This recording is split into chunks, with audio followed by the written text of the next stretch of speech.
Kalı. İstanbul son dakika. Anne Beylikdüzü değil bizim şu zaman.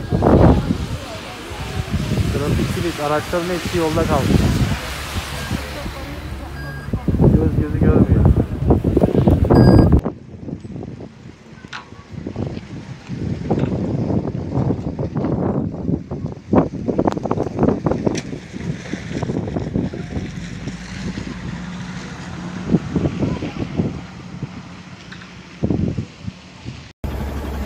Evet.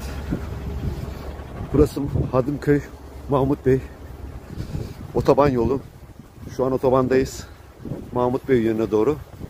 Otoban durmuş vaziyette. İstanbul Büyükşehir Belediyesi. Ekrem İmamoğlu. Senin yapacağın belediye başkanlık yerine kalsın. Şu kara bak. Ben 44 yaşındayım. İstanbul'da böyle çok zaman kar gördüm ama bu şekilde tıkalı bir yol görmedim. Buyurun. Hadımköy'e gidiş yönü açık. Mahmut Bey yönü şu an kilit vaziyette. Her şey